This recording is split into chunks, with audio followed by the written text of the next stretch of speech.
But coming back to why we're here today is again to thank you and thank all those that made it possible.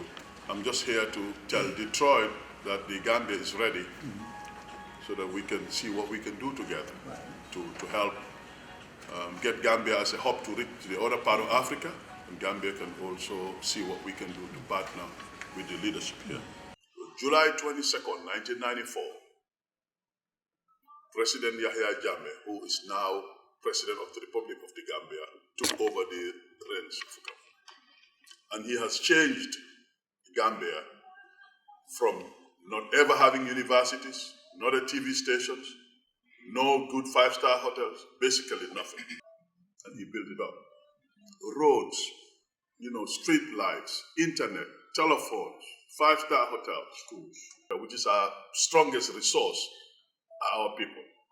And that's why all the other surrounding countries want to come to Gambia, because they feel they can be successful in Gambia, because you are left alone, people are peaceful, and if you come and you walk honestly, you can succeed. So the Port Authority of the Gambia, whose now the vision always has been to be the gateway for Africa. It could have been used also as a re-export spot where people bring stuff to be shipped out. Again, because of the security and stability, and just it's a one-stop shop. There's not much bureaucracy goes in there that it takes weeks to talk to a minister. No, in Gambia, it can just happen on the spot. Within 24, 48 hours, chances are you can see the entire government. It's a country of barely about a couple of million people. Its location or size could be the size of Rhode Island or Connecticut, one of the states here in America. But it's a safe haven. It used to be also an emergency landing site for NASA. So when that space shuttle gets out of Miami or wherever, something happens, it can land in the Gambia.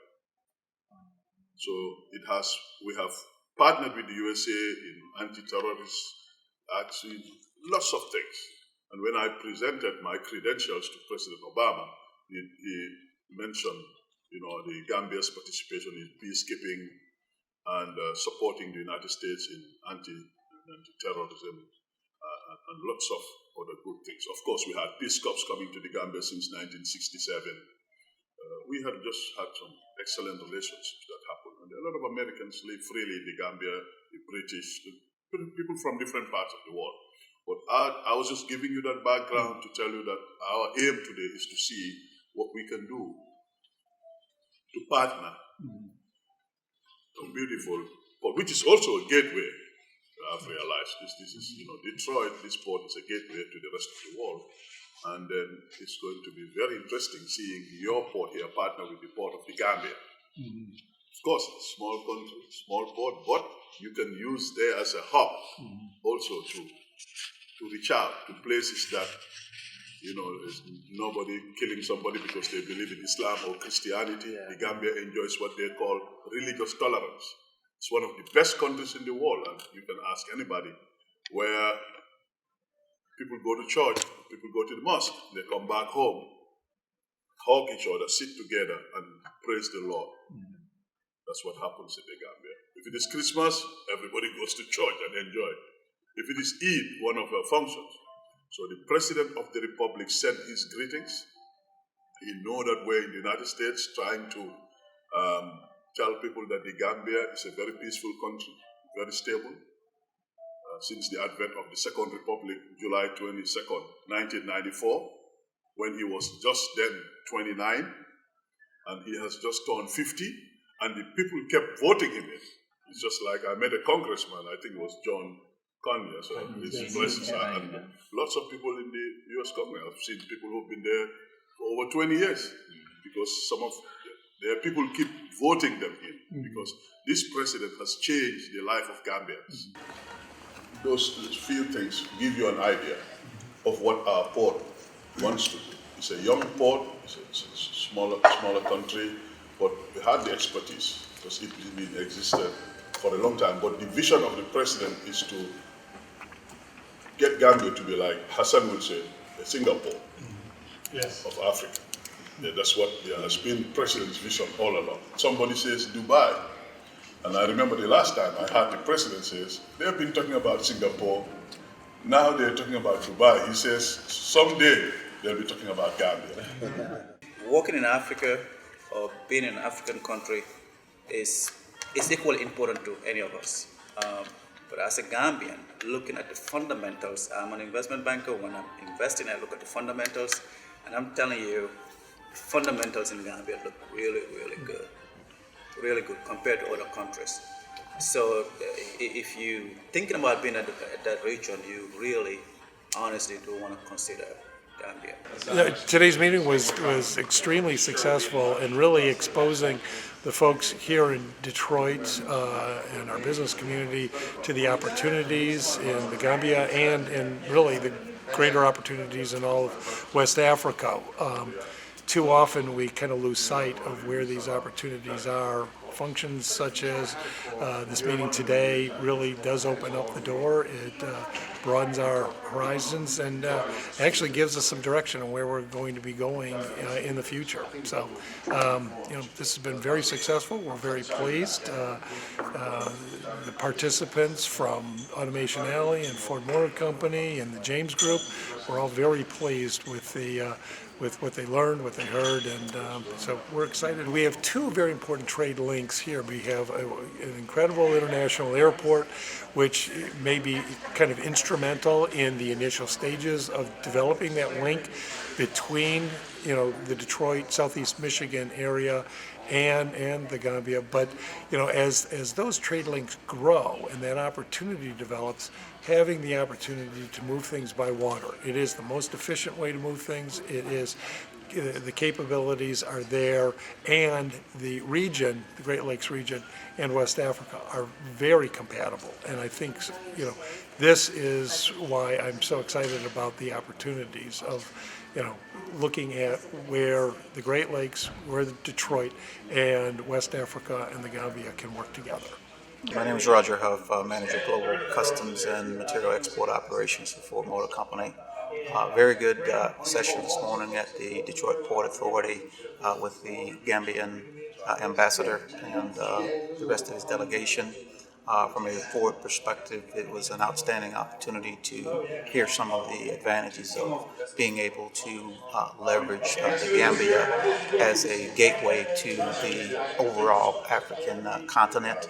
Obviously, Ford is very much interested in growing our footprint in the region, and from a logistician standpoint, it gives us an option to assess the opportunity to align ourselves with the Gambia as a geographic opportunity to enter into the region. Obviously, there's a lot of steps that we need to take to further nurture the relationships, as well as understanding what the enablers are for aligning the Gambia and the region with our forward strategy and footprint. So we'll be doing some due diligence going forward to further nurture some of the information that I was provided in this session here today. I'm also the CEO of Square Capital Investment, which is a company that's designed specifically to promote investment opportunities in Gambia. Square means Smiling Coast of Africa, so the company name is Smiling Coast of Africa Capital Investment.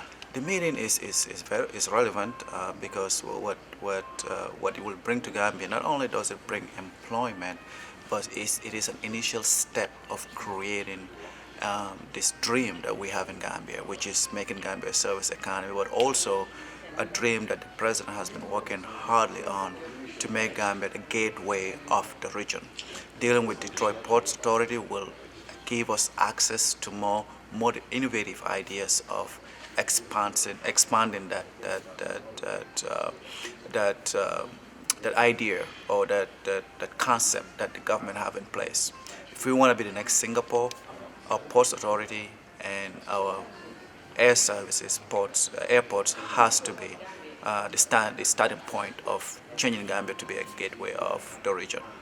And so I find this meeting very interesting, and I'm extremely excited. It does look like the Port Authority guys are genuine, and they're genuinely interested in having partners in the region. And for Gambia, knowing the fundamentals in Gambia, the numbers, the people of Gambia, the peacefulness, our future, the projection of where the country is going to be, I think we are the perfect partners for Detroit Port Authority. We have similar situation. Detroit is just coming out of a recession, in fact, a bankruptcy, and they are at a point where they want to change Detroit to a gateway of this region. That same ambition applies to Gambia as well. So if these two ambitions can mutually collaborate and exchange ideas, exchange innovative ideas, but not only that, get the human resources involved and assets to training, technology. I think both parties can benefit heavily in this collaboration. And I'm excited that I can represent my country, that my ambassador is here, and the meeting seems good, and I'm happy. I can't explain how happy I am right now. It was a great meeting. Gambia means well. Gambia wants to open up. Gambia is a small country in size, but it's big. This is a piece of Pewabic pottery, which is this is a standard in Detroit. And to remind you of our visit, of your stay here, and when you look at that, remember we have to stay in touch and get Ed to don't let him forget that we've got work to do. So, Mr. Ambassador, thank you so much. This has been a wonderful. It's great. I really do appreciate this. So the Port Authority of the Gambia, who's now the vision always has been to be the gateway for Africa.